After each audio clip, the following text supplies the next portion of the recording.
J'ai entendu parler pour la première fois de la confession de King Gary dans la pénombre d'un pub, où les murmures de conspiration étaient aussi épais que la fumée d'une centaine de cigarettes.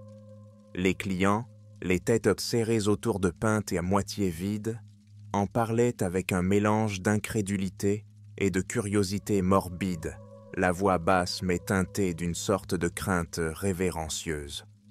On disait que sa révélation n'avait pas été provoquée, qu'elle avait été étrange et soudaine lors d'une cérémonie organisée quelques semaines seulement après la mort de la reine Élisabeth II, un moment si choquant, si totalement inattendu, qu'il avait laissé les élites et les aristocrates rassemblés, stupéfaits et silencieux.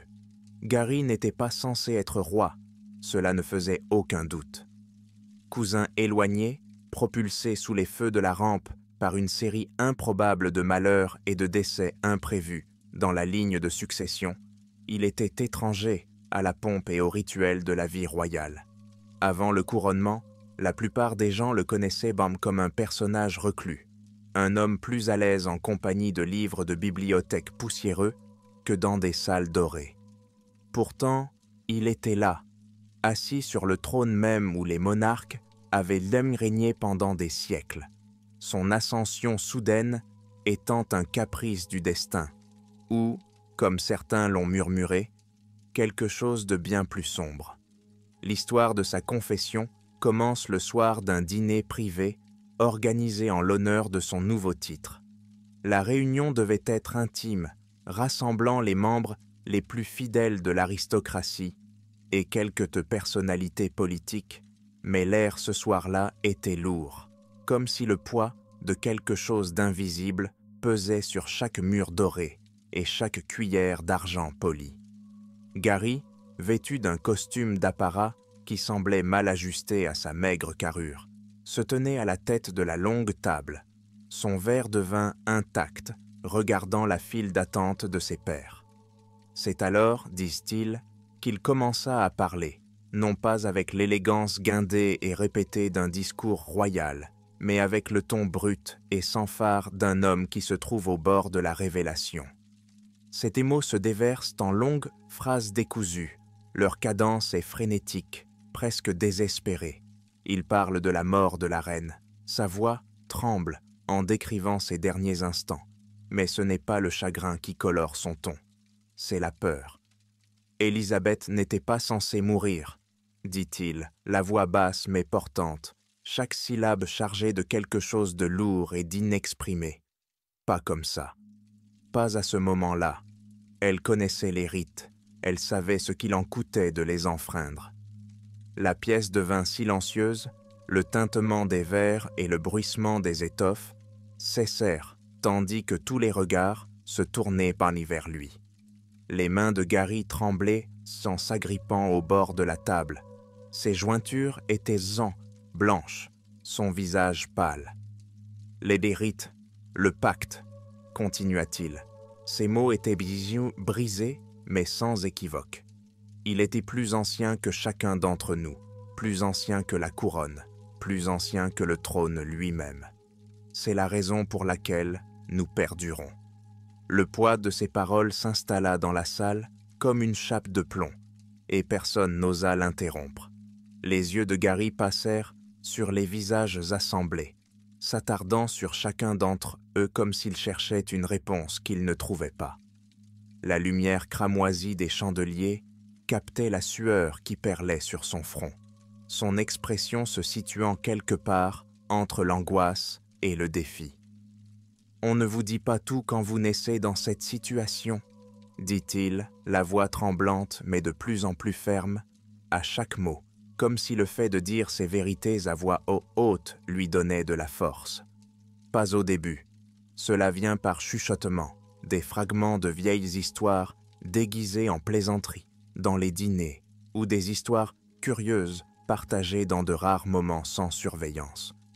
Vous pensez qu'il s'agit simplement de l'excentricité de l'aristocratie, jusqu'à ce qu'ils vous appellent à la chambre. La salle sembla expirer à l'unisson, un malaise collectif se propageant au sein de l'élite rassemblée. Gary se redressa, ses doigts osseux se resserrant sur le dossier de sa chaise. C'était quelques semaines après avoir été informé de ma place dans la ligne de succession, poursuivit-il. Élisabeth elle-même m'a convoqué. Je pensais que c'était un honneur, une chance d'apprendre les responsabilités de la couronne directement de la source.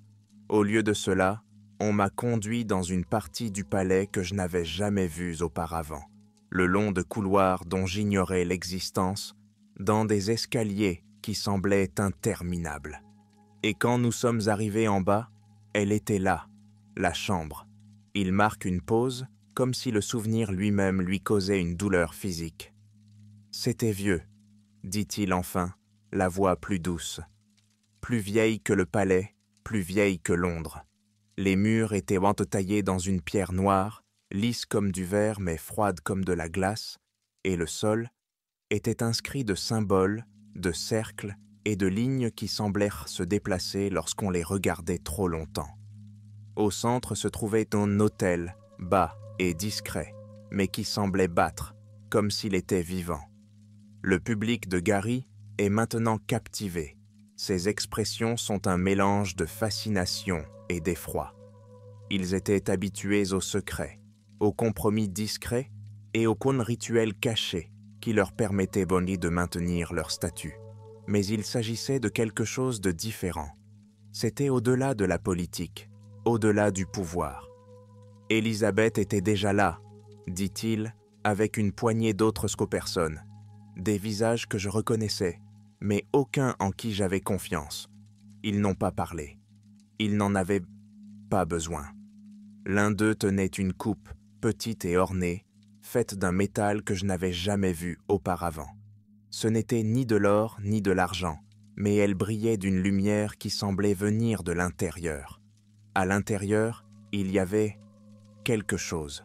Ce n'était pas du vin, ce n'était rien que je puisse nommer.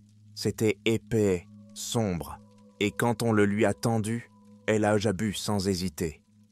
La salle du dîner est devenue si silencieuse que Gary pouvait entendre sa propre respiration, le tremblement de sa voix étant amplifié par la caverne de la salle à manger.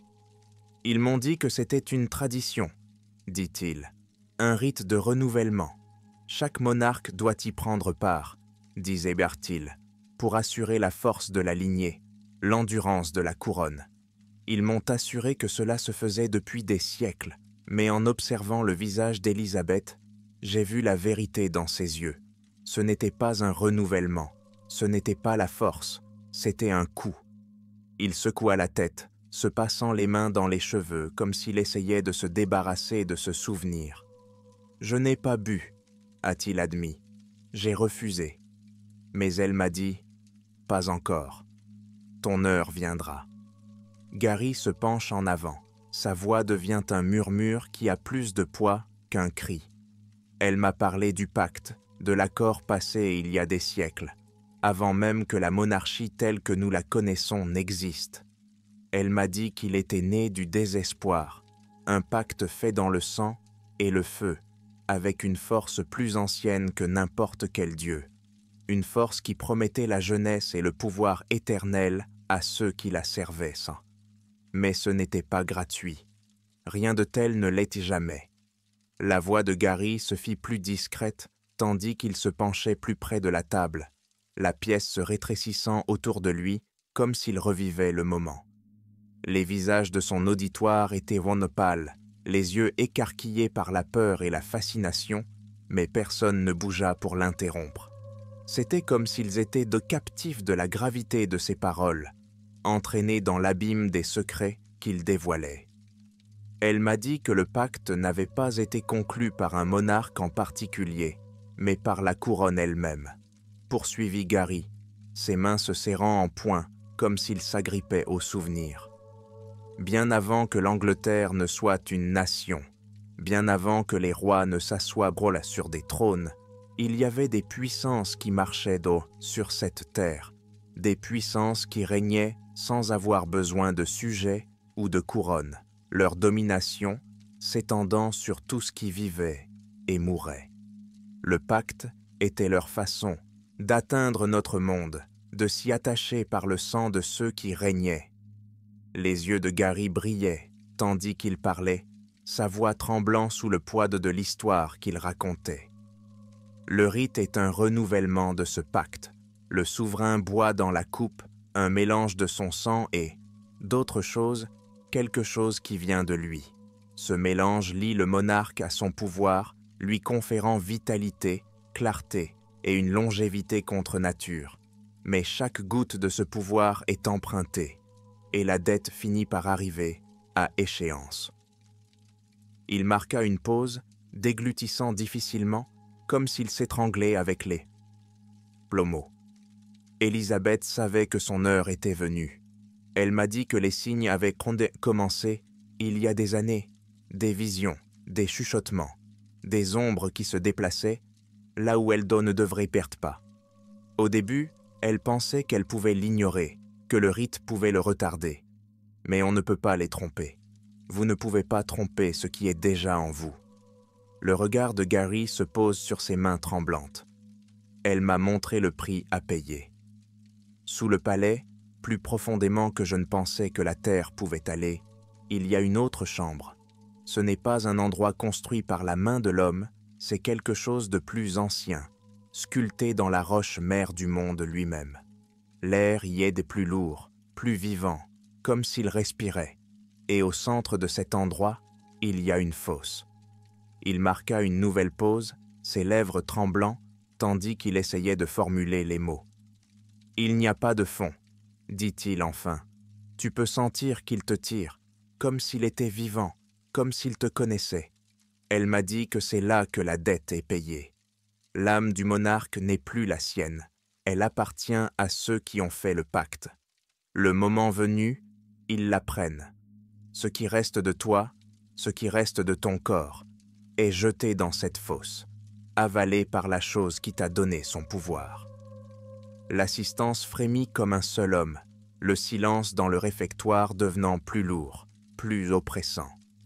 Quelques-uns d'entre eux baissèrent les yeux sur leur verre, leurs mains tremblant en considérant le vin qu'il contenait, comme s'il pouvait lui aussi être porteur d'une malédiction cachée. Gary ne semblait pas le remarquer. Il était perdu dans ses souvenirs, ses mots s'échappant en longues rafales frénétiques, comme s'il ne pouvait plus les retenir. Élisabeth m'a dit que la seule façon de m'échapper était d'abdiquer, dit-il, rompre la ligne de démarcation. Mais même cela n'est pas simple. La couronne est une chaîne, et chaque souverain y est lié. On ne peut pas s'en aller comme ça. Ils ne l'ont pas laissé faire. Ils ne m'ont pas laissé faire. Il leva la tête, ses yeux rencontrèrent Tony, la foule. Son expression était un mélange de fureur et de désespoir. Elle savait qu'elle allait mourir, dit-il, la voix chargée d'émotion. Pas en tant que reine, pas en tant que personne, mais en tant qu'offrande. C'est pourquoi elle me l'a dit. Elle voulait que quelqu'un connaisse la vérité, que quelqu'un porte le fardeau quand elle ne serait plus là. Les mains de Gary tremblaient ou alors qu'il agrippait le bord de la table, ses jointures pâlissant contre le bois riche. Sa voix s'adoucit, chaque mot étant lourd de regret, comme si le poids de sa confession lui ôtait la force de continuer. Les aristocrates réunis se penchèrent plus près, leurs visages pâles, leur calme soigneusement maintenu, craquant sous la pression du récit. « Quand c'est arrivé, dit Gary, la voix tremblante, je n'étais pas là. Ils ont dit au monde entier que c'était paisible, qu'elle était morte dans son sommeil, entourée de sa famille. Mais ce n'est pas ce qui s'est passé. Ce n'est pas ce que les rites exigent. » Il marqua une pause, son souffle se bloquant comme s'il s'étouffait à la vue de ce souvenir. Je ne l'ai pas vu moi-même, mais j'ai entendu des histoires, j'ai parlé à ceux qui étaient là. Dans ces dernières heures, ils ont dit qu'elle s'était agitée, non pas par peur, mais par quelque chose de plus profond, de plus primitif. Elle savait ce qui allait arriver. Elle le sentait. Sa voix se fit plus grave, les mots s'échappant comme des secrets, arrachés à une blessure. Ils ont dit qu'elle avait commencé à changer. Sa peau était devenue fine, presque translucide. comme si la lumière du monde s'échappait d'elle. Ses veines sont devenues noires, ses yeux creux. Et puis, les ombres sont arrivées. La pièce autour de lui sembla se refroidir. La lumière des lustres s'estompa comme si ses paroles avaient venir rapprocher la nuit elle-même. Le regard de Gary fit le tour de la pièce, sa voix tremblant d'urgence. « Ils viennent chercher l'âme, dit-il, mais elle n'est pas seulement prise, elle est consommée. » Les ombres s'enroulaient autour d'elle, se déversant en elle comme de la fumée dans un récipient, la vidant de sa substance. Son corps bougeait, mais ce n'était plus elle. Ce n'était pas la reine, c'était quelque chose d'autre, quelque chose qui portait sa peau. Il a frémi, ses yeux se sont éloignés. Ceux qui étaient l'homme-là n'ont pas pu détourner le regard. Ils n'ont pas pu l'arrêter. Et quand ce fut fini, quand la chose en elle fut terminée, ils ont porté ce qui restait dans la fosse. La voix de Gary est devenue rauque, sa respiration superficielle, comme si le fait de parler l'avait complètement vidé. « C'est la partie qu'ils ne vous disent pas, dit-il. La cérémonie après la mort. La reine ne repose pas dans un tombeau royal ou une crypte. Son corps n'appartient pas au peuple. Il leur appartient, à eux qui ont conclu le pacte. Ils l'ont traîné jusqu'à la chambre sous le palais, jusqu'à l'autel et la fosse, et ils l'ont jeté dedans. » Il s'arrêta, le visage pâle, la voix cassée. « Je l'ai vu. La fosse ne se contente pas de vous prendre, elle vous dévore. Elle vous arrache morceau par morceau jusqu'à ce qu'il ne reste plus que des échos. Et une fois que tu as disparu, la couronne passe à la suivante. » La salle était silencieuse. La tension était si forte qu'elle semblait étouffer l'air. Quelques nobles se déplacèrent d'un pas mal assuré sur leur siège, leur façade soigneusement construite s'effritant sous le poids de la confession de Gary. Certains d'entre eux jetèrent un coup d'œil vers les portes, comme s'ils envisagèrent de s'enfuir, mais aucun n'osa bouger. Gary les regarda, ses yeux brûlants de quelque chose de féroce et de désespéré. « Vous pensez que vous êtes en sécurité, » dit-il en haussant le ton. « Vous pensez que cela ne vous touche pas parce que vous n'êtes pas celui qui porte la couronne. Mais tu te trompes, le pacte nous lie tous, chacun d'entre vous qui est resté là, qui a bénéficié du pouvoir qu'il confère. Vous êtes complices. » Il se leva, sa frêle carcasse tremblait, mais sa voix résonna avec une clarté qui trancha le silence oppressant. « Élisabeth a payé le prix pour nous tous. Et maintenant, c'est mon tour. Mais si vous pensez que je vais aller tranquillement dans cette fosse, vous vous trompez. Ils peuvent prendre mon âme, mais ils ne prendront pas mon silence. Le monde connaîtra la vérité.